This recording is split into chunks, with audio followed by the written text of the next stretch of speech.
Hello, music teacher friends. Welcome to episode number 63 of the Beyond Measure podcast. My name is Christina Whitlock, and I am honored to call myself your anytime piano teacher friend. Thank you for joining me today. So today I'm curious. Do you have any particular life lessons that you can't help but feel destined to have to keep relearning? I'm sitting here with 39 years of life experience, and I feel like I've picked up a lot of wisdom along the way, but there are a few specific lessons that seem to have to wallop me over the head way more frequently than I feel like they should. Friends, tell me I'm not the only one. Do you feel like you have maybe one or two roadblocks that you seem to keep finding yourself stumbling over in life? I just have to laugh at myself sometimes, laughing because otherwise the options are not so pleasant. But I find myself just blown away at the number of times that I have to arrive at the same aha moments. Well, I'm hoping you know the feeling anyway. I hear from listeners every week who tell me that they appreciate my down-to-earth honesty here. And here's hoping that remains the case and you don't just start to write me off as someone who just really needs to get her act together ASAP. Anyway, I thought I would share my number one recurring life lesson today because I think we are all really prone to this mistake as musicians and teachers. So without further delay, Christina's number one recurring life lesson. Are you ready? It's this. If you try to do everything, you won't do anything particularly well.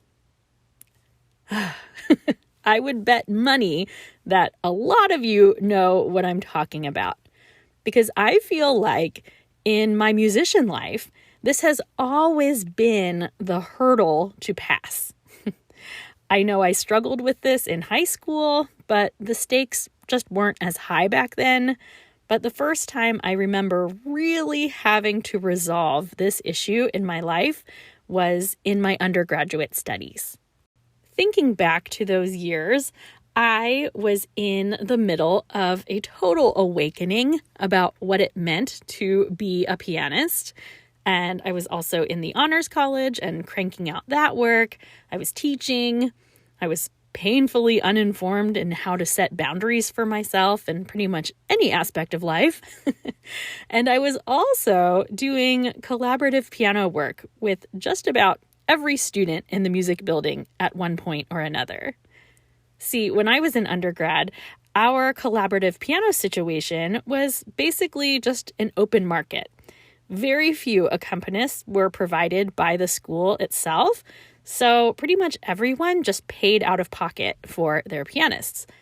And because I was a strong sight reader, and also because I had zero ability to say no to anyone who asked, I played piano for pretty much everyone under the sun.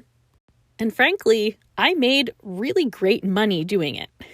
Those funds eventually paid for my wedding several years later. And of course, the experience itself was priceless.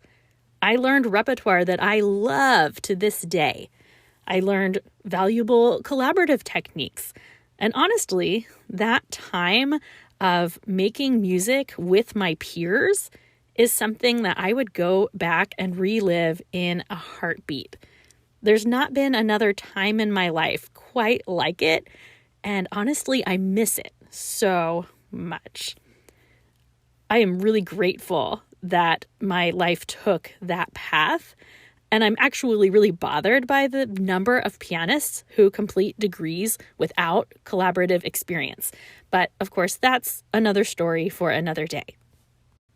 Anyway, As invigorating as my collaborative hustle was in those days, I have a very vivid recollection of a semester where I was in entirely way over my head.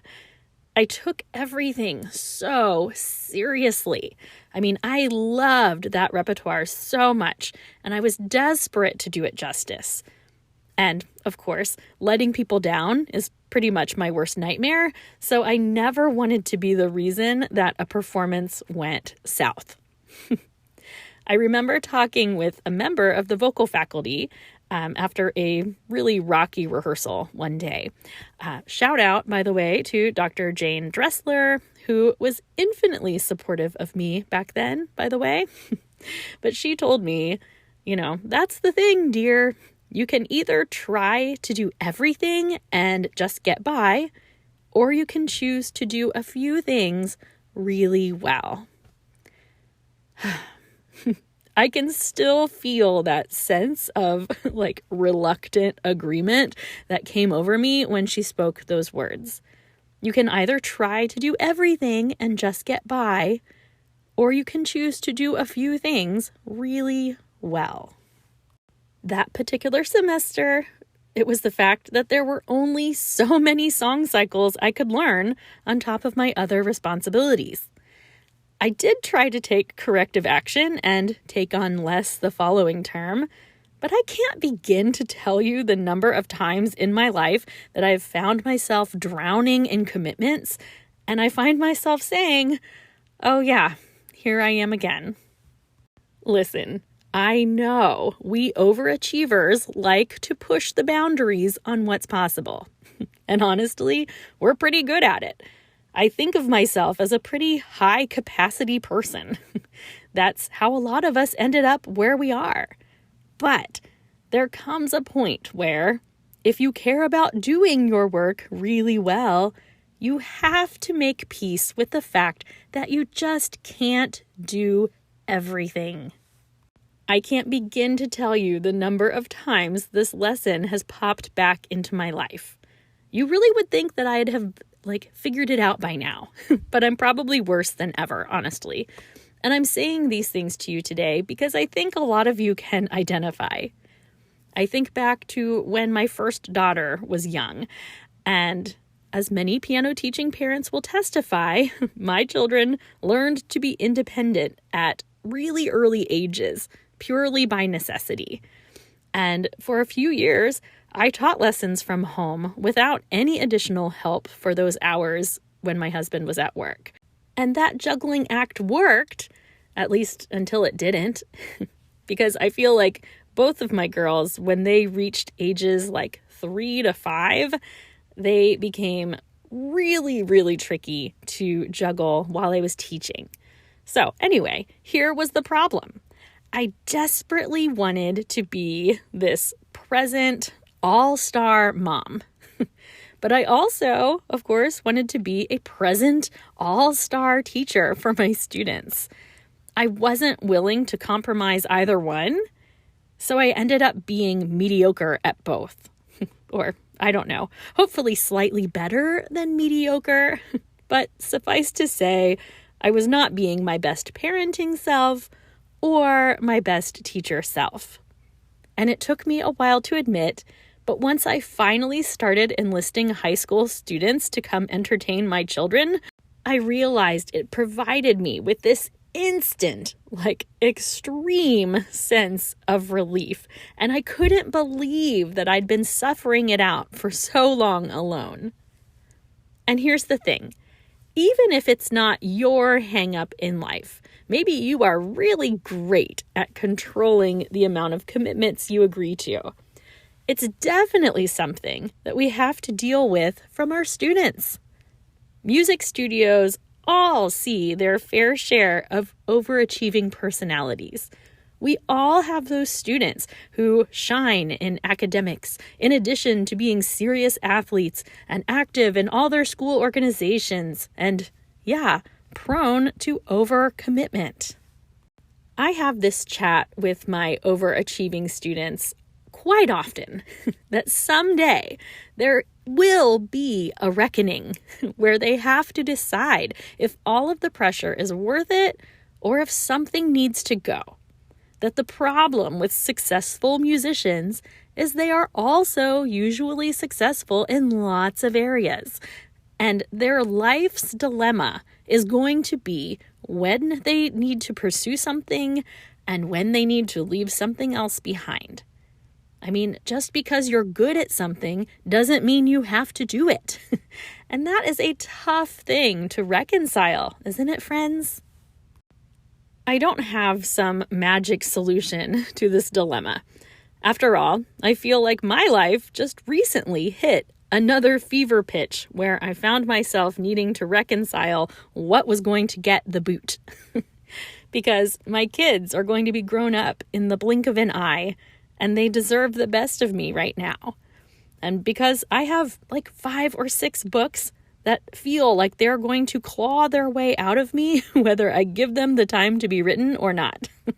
And because I have you guys, this treasured community of teacher friends who I just really love getting to know. There's my university work, my church work, my own professional development, my own practice. Anyway, I say all of those things because I know music teachers do not struggle with too little ambition. We have a lot of wants when it comes to accomplishments that we want to undertake. The pressures we put on ourselves as performers and teachers and social media managers and artists and planners and cheerleaders. I mean, it's a lot. So I hope that this is a helpful reminder for your humanness today, my friends. If we try to do everything, we won't do anything with excellence. Will you chew on that one for a little bit this week?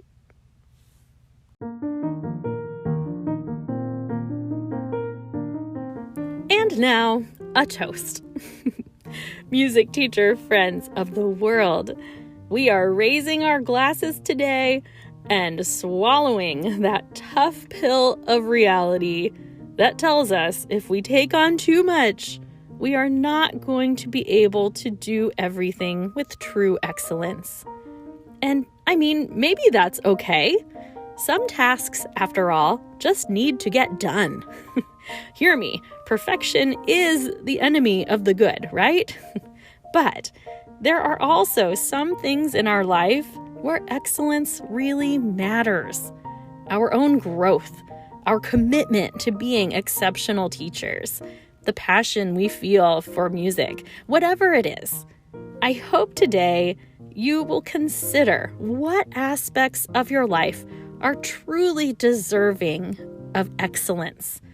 And once you do that, I hope you can decide what is standing in the way of your achieving the standards that you desire.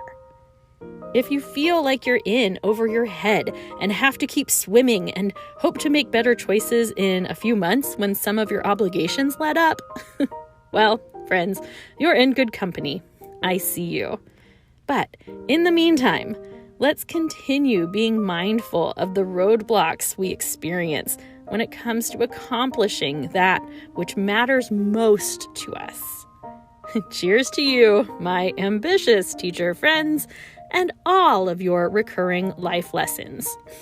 Hear, hear.